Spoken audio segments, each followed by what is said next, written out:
This is Howard the Mechanic, giving you another homestead update out here in the creek. This is going to be an update video and a review of the Great Pyrenees dogs of all damn things, you know. Been on my property about a year, been having problems with coyotes and bobcats for the most part. So, you know, we're in a damn situation where I need to get some damn dogs out here. And we were kind of picking on which dogs we were going to get. So, you know, at the end of the day, we decided, after a lot of research, watched a shit ton of YouTube videos, and I might put some links down here to some good ones.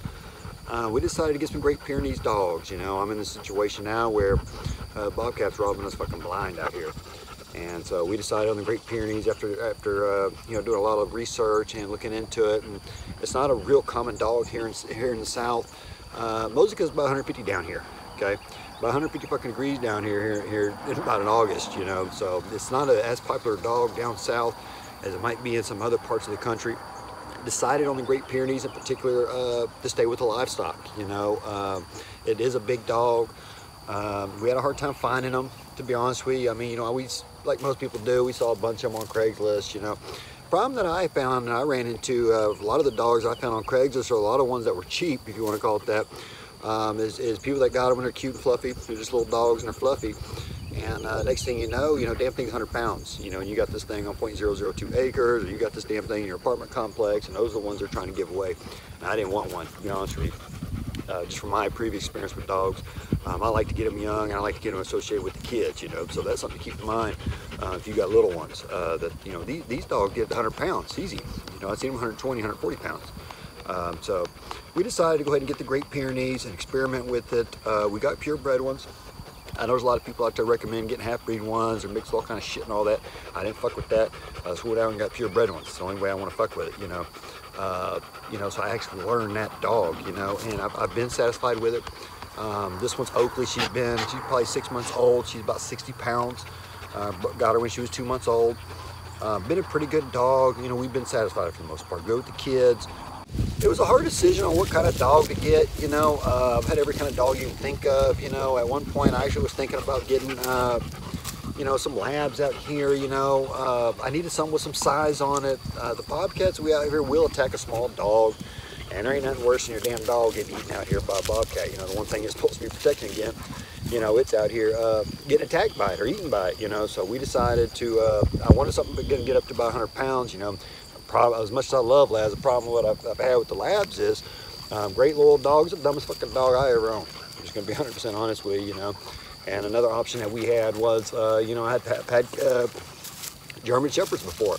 Same problem, you know. The problem with the German Shepherd is it's too smart of a dog, you know, to where it won't stay with the flock. You know, it wants to, you know, you can build a Trump wall. You know, Trump can't build a wall tall enough to keep those damn German Shepherds in. And that's the problem that I've had when I've been running them, is that I can't keep them in. And so, you know, at the end of the day, even though I wasn't as experienced with the Great Pyrenees, I decided to get a Great Pyrenees. I wanted to get 3 of them. I've got 2 females now, and I'm going to keep adding on to it, get one more. We'll run about a 10-acre tract, you know, pretty rural 10-acre tract. So we've been very satisfied with them so far.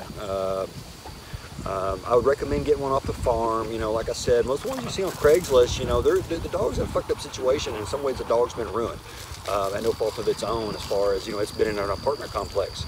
And I've been around any livestock, so I wouldn't recommend getting a dog like that. In my case, I got 6 kids, some of them little ones.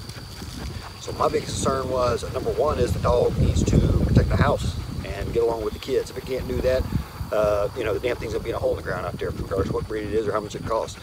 So, you know, I've seen every type of video there is on how to raise Great Pyrenees. You know, I've seen everything you think of, folks. I've seen them where a damn thing's born, you throw it out in the damn woods, let that damn thing live like a wild animal. You know, and I've seen, you know, the other side of the coin where, you know, someone got in their goddamn apartment complex. Doesn't even fucking make sense, folks. You know, wouldn't recommend it, to be 100% honest with you. You know, it's not a lazy dog. It's not an overly hyperactive dog, but you know, it wants to roam around. It's a livestock guardian dog. Guess what? It wants to go out there and you know, do its job. You know, wants to work. So one of those weird dogs that actually wants to go out there and work and enjoys doing that. And so I'd recommend them. We've had a hard time with the chickens. Just gonna let you know right now. You know, the Oakley, the 6-month-old one, pretty much from the time we got her, you know, that's all she cares about is those chickens. She doesn't actually just attack the full-grown chickens, you know. She'll go out there and just play with them to death, more or less, you know. We have had a problem with her eating chicks. One time I had a couple of chicks get out of the gate, and to be honest with you, she ate those damn things so fast we couldn't even get no dipping sauce out, folks. She ate those damn things like chicken nuggets, and you couldn't even open a, they were gone, you know. Faster than you could correct her, you know, she done ate a 10-piece meal, you know. So that's something to keep in mind if you have chickens. I haven't had that problem with the goats. We've had a couple little new baby goats born. You know, they want to play with them to death, more or less is what happens with that. But for the most part, they've done a good job. The few times I have had a predator jump over the fence and come on the property, the 6-month-old one has done a good job of alerting everybody, including the goats. And the goats, you know, just instinct-wise, they have been around other dogs that I've owned. They hear the dog barking, and the dog did a pretty good job of actually, on its own, kind of rounding the goats up in a corner. And the dog sat there and just barked its ass off. And it has really, even for a 6-month-old dog, you'd swear if you can see the dog, you could tell it's a 100-pound dog on the other side of the fence. So, and that happened when I went and bought the first dog. First dog I went and bought, a lady had it, and you know, like kind of a 2-acre tract neighborhood type deal. And when I pulled in her driveway, I'll let you know. They're about 110, 120 pound male dog on the other side of the fence, and I didn't have to call or go up the door or knock or anything. She knew somebody was in her driveway. So there's a couple of different uses for these type of animals. For me, I need them for rural use. I need them to stay with the goats and just make sure none of them get picked off, you know. And the chickens, you know, originally I was hoping she'd do that with the damn chickens. The problem I have now is, you know, is fighting that battle. And I've had to fight that battle with other dogs that I've had before. You know, I've had dogs that live with the chickens, never even fuck with them. And I've had this situation where the dog either wants to play with them to death or, you know, it's looking for that 10-piece chicken nugget meal, you know, with or without dipping sauce, you know. And so that's some of the issues we've had with that, you know. I would recommend getting one off a farm. I was blessed the second one that I got. I found a vet, you know, out on 100 acres with some lambs. And just as a byproduct has the Great Pyrenees to protect her flock, you know, and that's the damn dogs you want.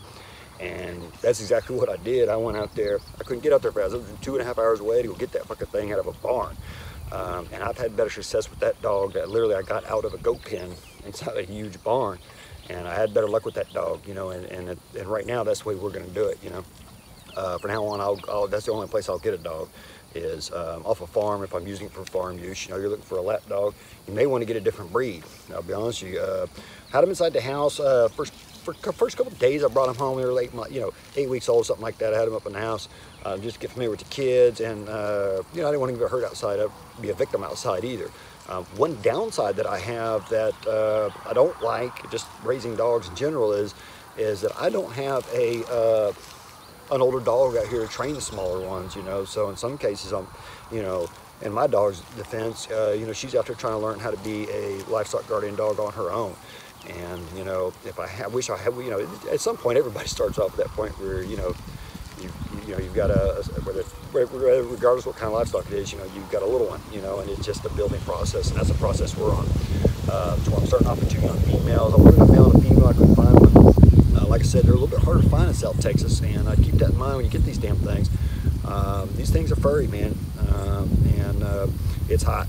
And you don't want to shave one. You should let it lose hair. You get some damn water out there for it, and it needs to be able to get out of the damn sun. And I'm in a kind of a wooded area. I have some open pasture, but my dogs have a place to get out of the sun, and we always have plenty of water for the dogs and everything else. And we haven't had that many issues.